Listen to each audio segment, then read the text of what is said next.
يا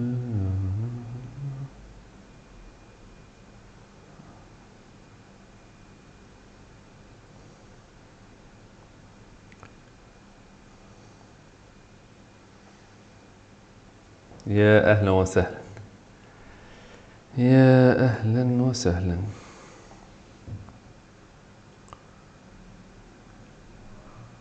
لازم التظبيطات كده اللي قبل اللايف. طيب، يا أهلا وسهلا، السلام عليكم.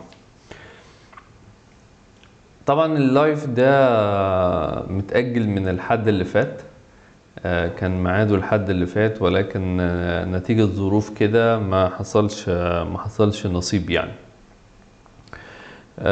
ولكن في الحقيقة يعني حاجتين كده من قصة يوم الحد اللي فات ده، يعني قد ما هي يعني قصة تضايق أي حد، قد ما كنت برضو كان الواحد مبسوط. يعني أنا كشخصيا كان مبسوط يعني، لأن انتوا عارفين لما الواحد يطبق نظرية، ودي نظرية واخد بالكم، وبعدين النظرية دي تبقى تلاقيها حقيقة قدامك. يعني التطبيق ده ياخد حقه، او يعني تلاقيه فعلا ده انت عملت كده، ودي النتيجة. فبتلاقي نفسك يعني زي ما بيقولوا ماشي على التراك صح، ماشي كويس، استمر، الحاجات اللي هي زي كده. فخليني اقول لكم حاجتين قبل ما نبدا اللايف بتاعي النهارده. واللايف يعني معتمد على الرساله الاساسيه، وهي طبعا بغض النظر عن البابليك سبيكينج، احنا بدانا نضيف القصه بتاعه الانفستمنت والهاو تو انفست ماني، هتستثمر ازاي وتوفر فلوسك ازاي. وكان لينا لايف قبل كده موجود على الصفحة عن ازاي توفر فلوسك، تمشي على النظرية بتاعت 50-30-20. ويمكن النهاردة انا مركز على 20% الاخرانيين. يعني احنا اتكلمنا على 50 وال30 وال20 ان جنرال، ولكن 20% بقى النهاردة لو انا معايا فلوس اعمل بيها ايه. ولكن خليني اقول نقطتين في الاول. والنقطة الاولانية هي ايه اللي حصل لي يوم الاحد اللي فات، وبالتالي طبعا اعتذرت عن اللايف وفي نفس الوقت يعني قدرا بتدي اكزامبل كده، بتدي نموذج ان انت ماشي الدنيا كويس. حصل ان انا عملت حادثة والحمد لله، يعني قدر الله ما شاء فعل. ولكن نتيجة الحادثة دي كانت يعني إصابات في العربية جامدة. مش مشكلة، يعني قدر الله الحمد لله كل شيء بقدر ربنا، فما فيش اعتراض. ولكن التدبير بيبقى حلو، التدبير بيبقى كويس، ان انت تعمل بلان وتكون مستعد لها.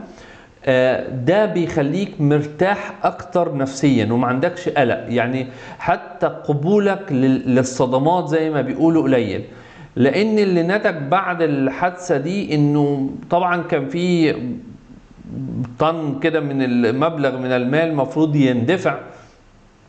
فالحمد لله بفضل ربنا المبلغ ده كان موجود. وده كان موجود لان التدبير والبلاننج والتخطيط زي ما بقول لكم كده بيساعدك دايما ان انت تبقى دايما تبقى جاهز. يعني ما تخليش المفاجآت او الحاجات الصدمات تعدي معاك بصدمة اكبر. فرغم انه كان في حادثة وفي ضرر، الا انه الحمد لله كان بعد فضل ربنا مش اكتر انه الواحد مستعد له ماديا. فده ما عملش مشكلة عند الواحد، انه زي ما بيقولوا يعني تلاقي الصدمة صدمتين، اوف العربية حصل لها وباظت خالص ومش عارف ايه ده، اوف ده انا معيش فلوس اصلحها. يعني انت عندك موضوعين مش موضوع واحد. ولكن لما بيبقى الموضوع التاني بقى ربنا الحمد لله بيبقى مدبرها، بتبقى مبسوط. وده نتيجة انه دايما بيبقى تعمل بلان لنفسك، دايما عندك تخطيط، دايما عندك احتياطي، مخزون. والمخزون ده لازم تعمل له قياس، دايما تحسبه، هل المخزون المالي ده هيكفيني؟ فهيكفيني قد ايه؟ هيكفيني 6 شهور؟ هيكفيني سنة؟ هيكفيني في حالة اي حاجة تحصل طارئة؟ وده كنا البند اللي هو بنتكلم عليه، اللي هو ال20% او اكتر اللي انت مفروض ان انت تحافظ عليهم او توفرهم. ولكن هي يعني قدرا الشاهد في الموضوع هي القصة دي، في انه وانا دايما كنت كان عندي محاضرة في جامعة في المحافظات، واول ما بدات قلت لهم ايه رايك ايه شعورك لما بتحط ايدك في جيبك وتلاقي 100 جنيه ولا 200 جنيه في البنطلون او في الجيب؟ فبتبقى مبسوط جدا. طب فما بالك بقى لما تفتح درج المكتب بتاعك مثلا وتلاقي 5000 10000 جنيه؟ طبعا سعادتك بالدنيا واحساسك ان انت سكيورد، ان انت متامن كده، يعني كفرد، انت ما فيش حاجه تقلقك. هي نفس الطريقه، هي موضوع التوفير هو ده، ان انت دايما تلاقي سكيور، ان انت تكون دايما سكيور، متامن، متغطي بالقصه دي. طيب دي كان القصه اللي دايما الواحد اللي انا بحس ان هي لما بتحط بلان كده او تمشي على طريق والطريق ده يؤتي ثماره، ففي النهايه تلاقي ان انت لا ده انا لقيت التخطيط اللي انا كنت بخططه كان في مكان. دي اول واحده. طيب تاني واحده، وهي من ضمن الفيديوهات اللي انا كنت بتفرج عليها، كان حد بيتكلم على قصه المايند سيت وتفكيرك، وقد ايه انه المايند سيت ده او اعتقادك وتفكيرك وترسيخ المعتقدات دي جواك بياخد وقت ومحتاج تدريب. يعني تفكيرك واعتقادك بان انت محتاج توفر، وهتعمل ايه عشان توفر، وعايز تستثمر وهتعمل ايه عشان تستثمر، مش نفسي اعمل، مش لا يعني ممكن شويه كده واعملها. لا، هي تدريب المايند سيت بتاعك، هو تفكيرك نفسه، بتنظمه ازاي، بتفكر ازاي، بتحط تارجت لنفسك ازاي، وهتوصل له امتى. وممكن اعمل اي حاجه عشان اوصل للتارجت ده، ممكن احرم نفسي من حاجات كتير عشان التارجت ده، ممكن ما اروحش اماكن وما اخرجش وما اتفسحش مقابل التارجت ده هتعمله ازاي وانت المايند سيت بتاعك مايند سيت معتمد على انه لا انا اخرج واصرف والفلوس جايه بكره؟ مفيش حاجه اسمها كده. محتاج تدريب. عندنا رغبات وحاجات كتيره، محتاجين نفسنا نعمل كل حاجه، محتاجين نشتري كل حاجه. لو ما كانش عندك كنترول على الحته دي بالذات، ما عندكش تحكم فيها، ما دربتش نفسك عليها. فانا من النقطه اللي كانت في الفيديو عجبتني قوي، وهي انه ازاي تدرب نفسك. قدرا النهارده كنت بحضر حصه يعني سيشن كده عن النيوتريشن والتنظيم الاكل وبتاع، فكان كل شويه الدكتور يعيد نفس الرساله: اتس مايند سيت، تفكيرك. ابدأ خطوات بسيطة، انت اللي هتتحكم في نفسك. درب نفسك على كان موضوع الاكل والخسسان ومش عارف ايه، درب نفسك على انك تقلل كمية الاكل، درب نفسك على انك تقلل كمية السكر اللي انت بتاخدها في اليوم، لحد ما نو شوجر، تمنع الشوجر خالص. فاتس باك تو المايند سيت. هل المايند سيت ده بيصحى الصبح يمنع نفسه من الشجر؟ بيصحى الصبح يقول لا خلاص ممنوع الاكل تماما، هاكل كميات قليله؟ هل المايند سيت بيصحى الصبح يقول انا هوفر، لا انا مش هخرج، مش هشتري ده، مش هشتري ده، انا عندي لبس كفايه فانا السنه دي مش هشتري وهحتفظ بالفلوس بالهدوم اللي موجوده دي وممكن تقضيني فتره الشتاء؟ عمرها ما بتيجي كده. كل حاجه محتاجه تدريب، زي ما بتدرب عضلات جسمك والتدريب بياخد تدريب العضله نفسه بياخد وقت، وبياخد وقته ومساحته في ان العضله تكبر وتبقى قويه. هو نفس الشيء تدريبك الفكري والعقلي بياخد وقته لحد ما يبقى قوي ويقدر يسيطر فعلا على نفسه. هتقع عادي جدا، هتضعف عادي جدا، المهم ترجع، المهم تستمر، المهم ما تقعش اوعى تقوم، يعني اوعى ما تقومش، اسف. يعني محتاج ضروري جدا ان انت تقوم، ان انت تشتغل تاني على نفسك، تدرب عقلك في ازاي تكنترول الحاجات اللي احنا بنتكلم عليها. ومنها على سبيل المثال، او يعني منها المادة الاساسية اللي احنا بنتكلم فيها، وهي هاو تو انفست، تستثمر ازاي. ويعني زي ما بيقولوا يعني الكلام بيجيب بعضه. يعني كان من تدريبات على البابليك سبيكينج هو فيرتشوايز، يعني تخيل، بلاش فيجوالايز، ايوه هي صح كده، فيجوالايز سكسس. تخيل انك ناجح، تخيل ان انت واقف قدام الناس وبتتكلم بثقة وعندك قوة. تخيلك ده اتس مايند سيت، هو تفكيرك. هل من اول يوم انا هطلع اقف قدام الناس واتكلم بقوة وبثقة وكلام من ده از سبيكر؟ طبعا الاجابة لا. لازم برضو تدرب المايند سيت بتاعك على ان انت تقف مرة واثنين وثلاثة، براكتس، تدريب. فالتدريب ده نفسه بيساعدك. فدايما الحاجات دي كلها المعتمدة على المايند سيت محتاجة تدريب، ممكن ياخد وقت، يختلف من شخص لشخص ممكن، ولكن في النهاية محتاج ياخد منك وقت ومجهود وتمشي عليه بانتظام. يعني يبقى عندك مانيوال كده تمشي عليه، مش مجرد ان انت انا هعمل كده وبس، لا، اعمل بلان، اكتبها وخليها قدامك وامشي عليها.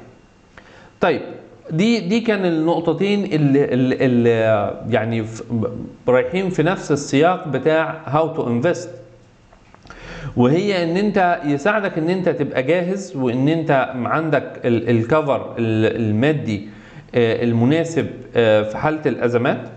اتنين كانت المايند سيت وهاو تو كنترول المايند سيت ده، ازاي تدربه، ازاي تمنع نفسك من حاجات ممكن تكون انت يعني مشتهيها جدا ان انت تشتريها او تجيبها او تصرف فيها، ولكن تمنع نفسك لان عندك تارجت.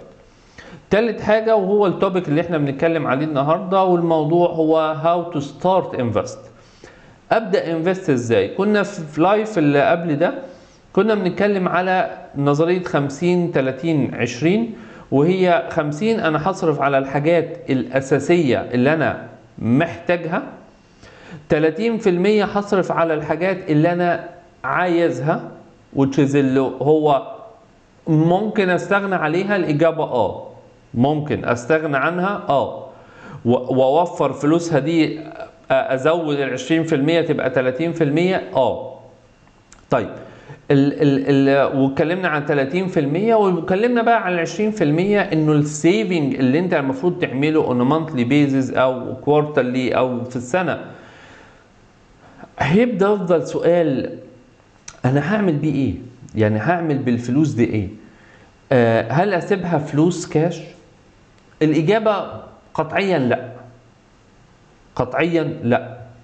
لان قيمة الفلوس مهما الورقة البنكنوت دي مهما انت احتفظت بيها هي قيمتها بتقل.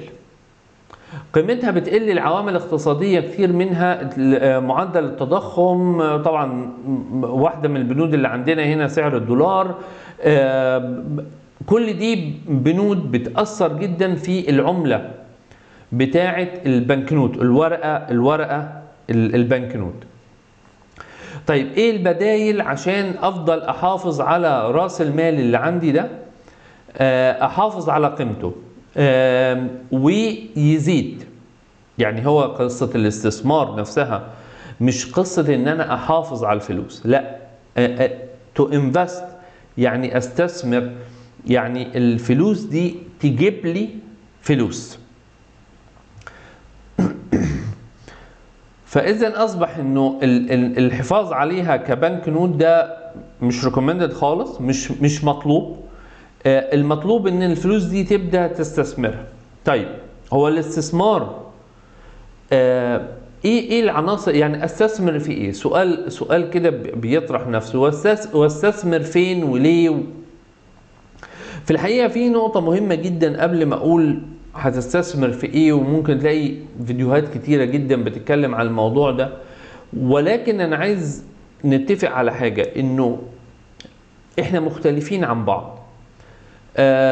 محيط عملنا، محيط الاسري، حياتنا، انواع شغلنا، الفلوس اللي معانا شكلها ايه وجبناها منين، كلنا مختلفين. فاذا عشان تحط اسطمبة بلان انه انا هستثمر في اكس زي فلان، الاجابة لا. ليه؟ لان فلان لقى طريقة معينة، لقى حد قريبه يستثمر معاه. مش الشخص ده لقى ان الاستثمار في الذهب على سبيل المثال هو النموذج الامثل للحفاظ على الذهب. طيب هل ده يناسب معايا؟ وليه انا بقول دايما يناسب او مش يناسب؟ لان دايما انت لما بيبقى عندك سيفنج بكميه بمبلغ معين، بيبقى عندك عوامل مهمه جدا ان انت تقيس عليها انا هستثمر في ايه. والعوامل دي هي الوقت والمخاطره. هو انا اقدر استغنى عن الفلوس دي قد ايه؟ سنه، 2، 3، 6 شهور؟ مش عارف. انا وانت مختلفين. فبالتالي بناء على الوقت اللي انا اقدر استغنى عليه. 2، الاستثمار فيه مخاطره. اي استثمار فيه مخاطره. مفيش استثمار امن والا ما يبقاش استثمار. الاستثمار ات ريسك، لان في عائد يبقى فيه ريسك. في فلوس هتجيلك من ورا الاستثمار ده، في معدل خطر. فانا قد ايه ممكن اتحمل معدل الخطر ده؟ كل دي مقاييس إن انت هتحسبها لنفسك، مش انا اللي هحسبها لك. ما تاخدش نفس الاكزامبل ده على حاجه انت اوريدي شايفها عند حد تاني. انتوا توتالي مختلفين. فبالتالي انت اللي بتقيس على نفسك هو انا محتاج استثمر في ايه لمده زمنيه قد ايه عشان يجيب لي عائد قد ايه. ومعدل الخطر هو انا ممكن اخسر، واخسر كام. عشان كده في نوعين من الاستثمار. في الاستثمار الشورت تيرم واللونج تيرم، زي ما بيقولوا يعني القصير الاجل والطويل الاجل. طيب في اللونج في الشورت تيرم، خلينا ناخد الشورت تيرم وهو الابسط واحد، وهو ان انت تستثمر في ان انت تحط الفلوس. ودي مش ريكومندد، يمكن دي اخر حاجه انا ممكن اقولها، وهي في صناديق استثمار في البنوك. انا ما بقولش شهادات او وخلافه، ولكن كل واحد حسب الحاله بتاعته. ولكن من الريكومنديشن ان انت تحط في صناديق الاستثمار. وصناديق الاستثمار اللي بتبقى شغاله في البنوك دي بيبقى ليها عائد متغير. اولا الصناديق دي بتستثمر في البورصه وخلافه، فبالتالي بيكون ليها عائد وعائد متغير. انت ممكن تتابع السهم بتاعك، ممكن تحط فلوسك في كذا صندوق استثمار باختلاف العائد بتاعهم او باختلاف نوع الاستثمار. دي واحدة. 2 وهي الذهب. طبعا الذهب فيه عاملين 2 مهمين جدا بيأثروا عليه، يعني هو، ودي نقطة مهمة قوي. هو انا لما اعمل استثمار اسيبه؟ الاجابة لا، لازم تتابع الاستثمار بتاعك. يعني انا النهارده مستثمر في صناديق الاستثمار اللي في البنوك، لازم اتابعها، لازم اشوف الستيتمنت، لازم اشوف القوائم بتاعه الصندوق ده، اشوف حساباتهم، اشوف النتائج بتاعتهم كل ربع سنه. فبالتالي بناء عليها اخد قرار، هل استمر على الاستثمار، على احط في الاستثمار ده، هل استمر فيه ولا اخد قرار بالتغيير، اروح لحاجه تانية، حاجه احسن. فما ينفعش ان انا اقول ان انا هعمل استثمار في الذهب، اروح اشتري سبيكه ذهبيه او جنيهات ذهب واحطها كده جنبي واسكت وخلاص انا بحافظ على الذهب. الاجابه لا، الاجابه ان انت لازم تحافظ على ان انت لازم تتابع السبيكه الذهبيه دي، لازم تتابع الجنيهات دي، لازم تتابع سعر الذهب بيطلع بينزل. سعر الذهب سعر عالمي بيأثر عليه عوامل كبيره جدا، منها على سبيل المثال يعني سعر الفايدة اللي في البنك المركزي الأمريكي، البنك الفيدرالي الأمريكي بيزودها كل شوية. ماشي، ما هو بتأثر عليه لأن هو النهاردة في عائد على الإيداعات أو الاستثمارات اللي بالدولار في البنوك دي، فبالتالي العائد بيزيد، فبالتالي الناس بتبدا تبيع الاستثمار الذهب عشان تحط هناك، فيأثر على سعر الذهب. فإذا أصبح إنه مهم جدا أنت كمستثمر، وتاني بنرجع لقصة المايند سيت، هو تفكيرك ومتابعتك للموضوع، مش متابعة سطحية، مش متابعة ان انا اخد الحاجة دي واشتريها وانتهينا على كده. الاجابة لا، لان ديفنتلي هتخسر، لان ممكن بسيطة جدا ان انت، وده اللي احنا كنا بنتكلم عليه، معامل الخطر. هو انا مستعد اخسر لحد امتى؟ يعني لما انا اشتري الجنيه الذهب على سبيل المثال، ده مثال مش حاجة واقعية، لما اشتري الجنيه الذهب ب 5000 جنيه، طيب النهاردة لما اشتريه ب 5000 جنيه وافضل اتابعه، هو انا محتاج تارجت قد ايه ان انا ممكن ابيع الجنيه ده؟ طيب والله انا لو انا كسبت فيه 20-30% انا هبيعه. طيب الجنيه الذهب بدأ يطلع سعره، بدأت اتابعه، انا بتابع كل العوامل اللي حوالين الجنيه. خلي بالكم، مش مجرد ان انا بتابع الجنيه كوحدة استثمار او كنوع من كده، لا، انا بتابع كل العوامل اللي حوالين الجنيه اللي تؤدي الى انه ينزل ولا يطلع. وبعدين طيب النهارده لما انا الجنيه ده كسب 3-4 آلاف جنيه، وبعدين مرة واحدة لقيت انه المؤشر ده بينزل، هنا عندك قرار، اما ان انت محتاج، عشان كده كنت بقول في الاول انه ده دايما البلان بتخصك انت، انت اللي بتحددها. ده انا محتاج الفلوس، انا ما اقدرش اخسر اكتر من كده، فبتاخد قرار البيع في لحظتها في ثانيتها. او ان انت لا، في بلان ان ذا فيوتشر انه الموضوع يزيد او انه يعلى، فهحتفظ بيه. عندي القدرة والشجاعة ان انا لو نزل فوق تحت 5000 جنيه استمر محافظ عليه.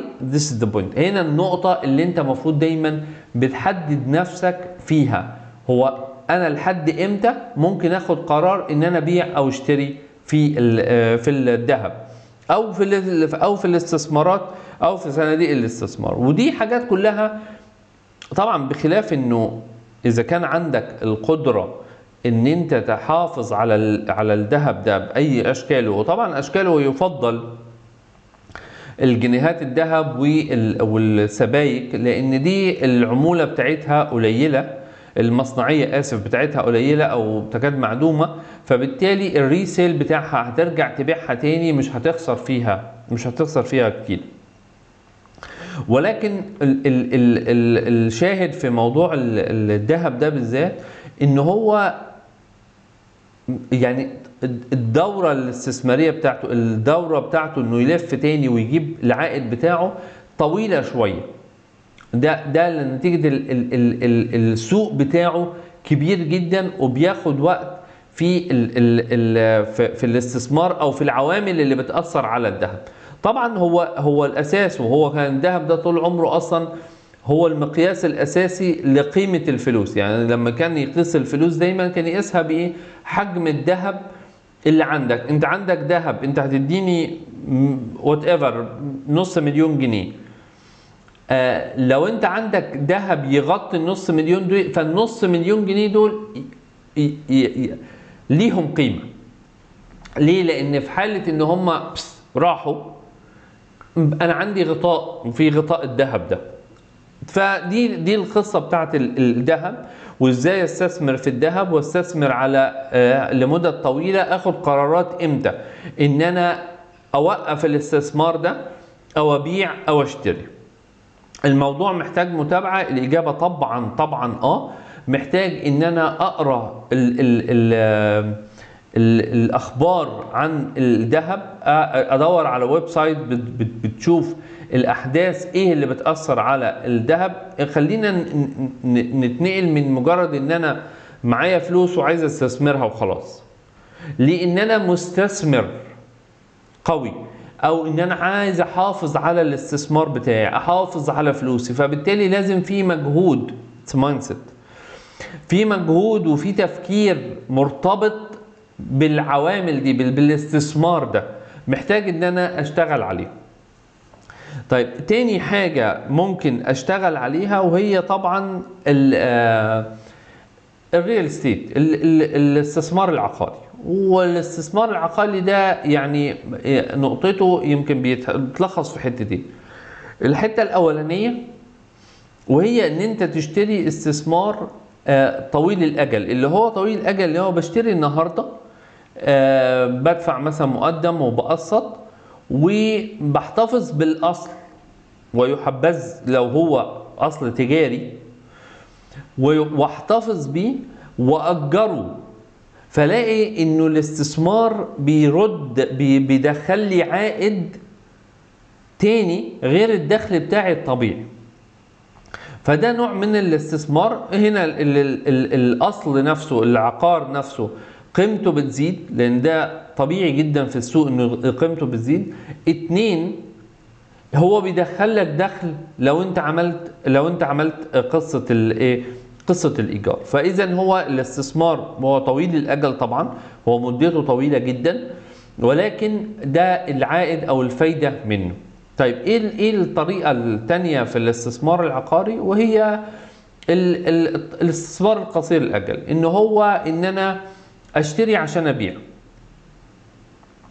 دايما حتى لو تلاقي الناس الجماعة بتوع السيلز في الريال استيت يقول لك تاخدها استثمار. فرص الاستثمار معانا كويسه، للريسيل في المنطقه دي كويس حلو، انا ممكن في خلال سنه ونص نبيعها.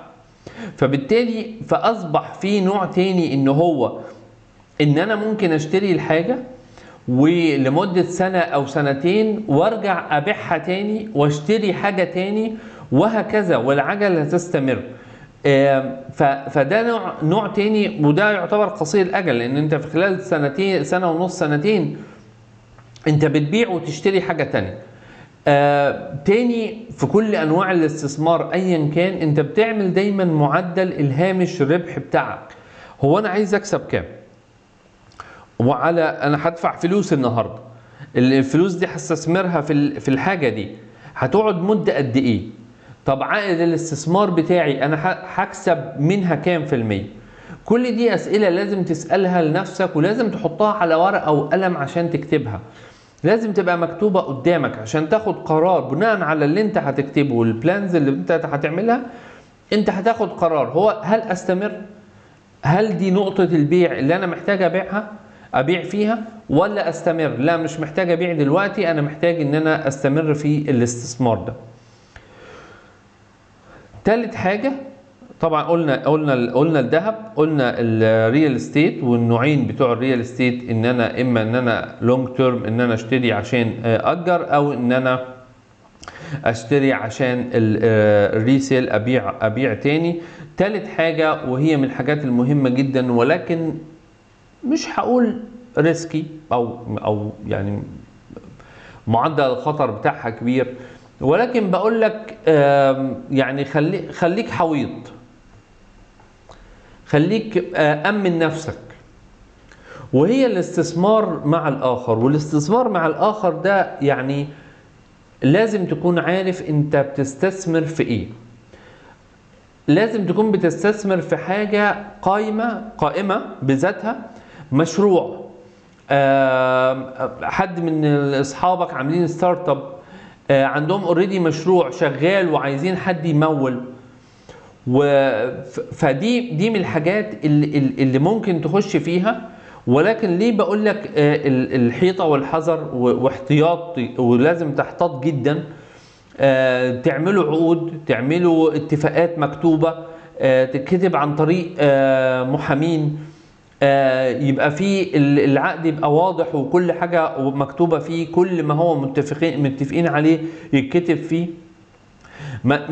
بلاش. وطبعا كلنا متفقين على انه القصة المشهورة بانه حد ياخد فلوس هاتها واستثمرهم لك واشغلهم لك واديك اكس من الفلوس. مفيش اكس من الفلوس، مفيش ابو 20-30% اللي بيكسب ده في دورة شهر ونص شهرين. ده كله ده فيك. في الاخر الفلوس بتضيع، بتنبسط بال20-30%، ولكن بعد كده ما بتشوفهمش خالص، لا ال20% ولا اصل الفلوس يعني نهائي.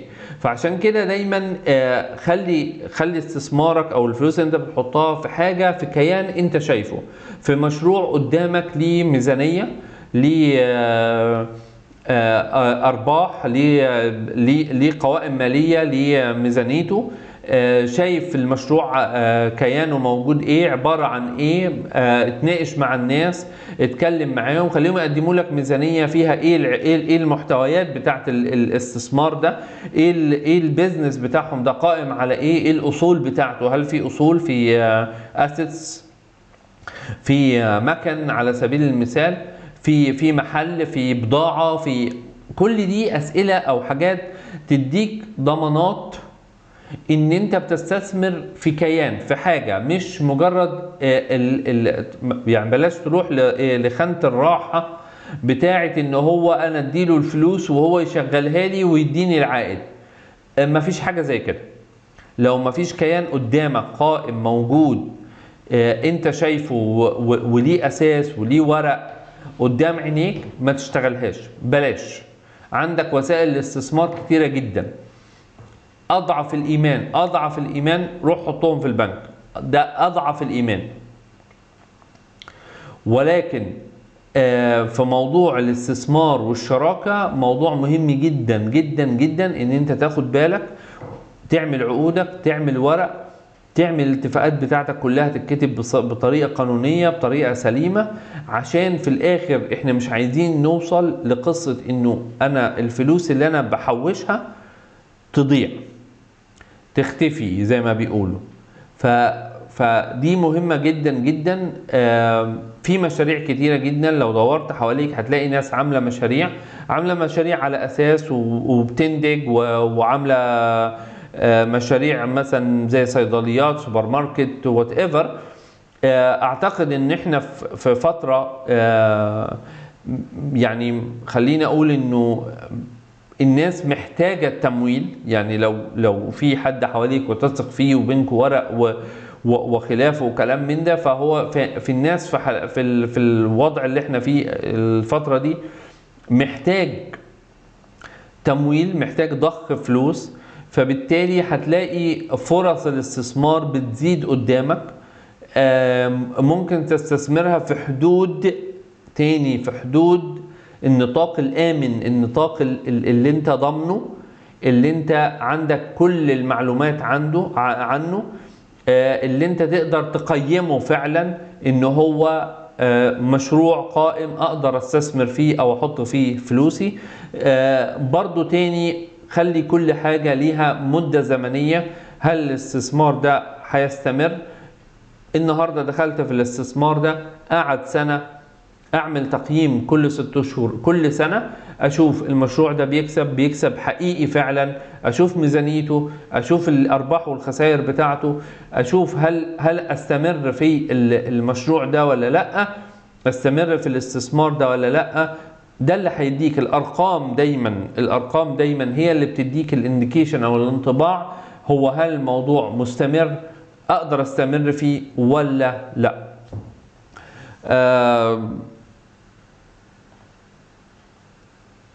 فدي كانت الثلاث انواع الاستثمار. ليه اهميه الاستثمار؟ ان احنا نحافظ على فلوسنا ونخلي الاستثمار ده يخلي الفلوس تجيب فلوس، زي ما بيقولوا بالبلدي يعني الفلوس تجيب فلوس. مش مجرد ان انا احافظ على قيمه الفلوس او قيمه البنك نوت، لا انا عايز الاستثمار الفلوس تجيب فلوس. اتكلمنا عن المايند سيت، هاو تو تدرب المايند سيت بتاعك، تدرب عقلك ازاي على ان انت توفر فلوس وتستثمرها. محدش بيبقى انا عايز فلوس، لا لازم يدوني فلوس في الشغل او في لازم يزودوا لي المرتب. محدش يعني الشركات ما بتشتغلش بالطريقه دي خالص.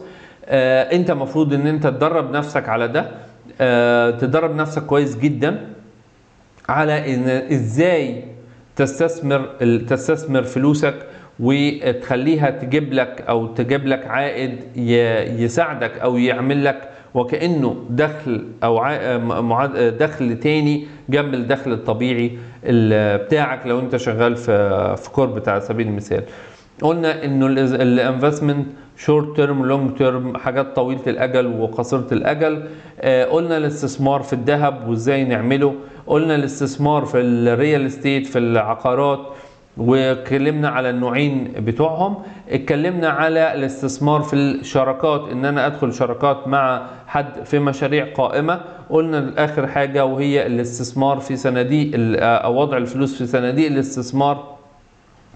يمكن خامس حاجة وده اللي بيقدر يشتغل فيها. انا واحد من الناس عمري ما اشتغلت فيها، عشان كده اللي انا ما عملتوش اللي انا بتكلم فيه انا عملته او دخلت فيه، كسبت وخسرت، مش هقول كسبان على طول، ولكن اللي انا عملته او نفذته على ارض الواقع هو اللي انا دايما بتكلم فيه عشان ابقى منتهى الامانه. اخر حاجه 5 وهي الاستثمار في البورصه الاوراق الماليه. انا ما دخلتش في دي، دخلت في بدايات حياتي كده وما كسبتش فما كملتش. محتاج مذاكره، محتاج دراسه، محتاج تفرغ شويه، محتاج تعرف الاساس بتاعها ايه، ولكن مازال هو بند من بنود الاستثمار للي حابب. انا حبيت بس كفكره عامه ان انا اقولها. دي كانت الفكره او اللايف بتاعنا النهارده. how to start to invest. محتاجها؟ الاجابه دي الطرق اللي انت ممكن تشتغل عليها وتساعدك ان انت تستثمر فلوسك. اخر حاجة وهي محتاج تاخد الخطوة دي، محتاج تدرب نفسك عليها، محتاج هتاخد منك وقت، مش هقول لك انها هتيجي بكرة ولا بعده، ولكن ابدأ بدايات صغيرة قوي. جمع الفلوس على فترات. في الاخر دايما فكر في انه لازم يبقى عندك بلان، عندك خطة. بعد 6 شهور ايه، بعد سنة ايه، بعد سنتين ايه. كل ما كان عندك خطة، كل ما كان عندك تارجت، كل ما سعيت ليه، كل ما اشتغلت عليه، كل ما زي ما بيقولوا، يعني خلينا اقولها بطريقتي انا، زي ما قرصت على نفسك او ضغطت على نفسك عشان توصل للتارجت ده. زي ما بتضغط على نفسك لو عندك تارجت في الشغل ان انت بتسهر الليل وبتطبق زي ما بنقول كده بالمعنى، بنطبق ليل بالنهار عشان اخلص التارجت بتاعي. خلي انت ليك تارجت بيرسونال، خلي ليك تارجت شخصي، طبق له، اصحى له ليل ونهار، اشتغل عليه. هياخد منك وقت ومجهود بس worthable، يستحق. فكل اللي انت محتاجه بس تبدأ بداية صح واشتغل عليه، استمر، هتقع وتقوم، قوم وقف تاني واشتغل ووفر واستثمر. دي اهم حاجة بالنسبة لي، واكيد اكيد بالنسبة لك انت كمان. بشكركم جدا جدا جدا، والحمد لله اللايف النهارده قصير مش بتاع ابو ساعة ده، ولكن جميل كنت معاكم. ان شاء الله نشوفكم في اللايف اللي جاي باذن الله. شكرا والسلام عليكم ورحمة الله وبركاته.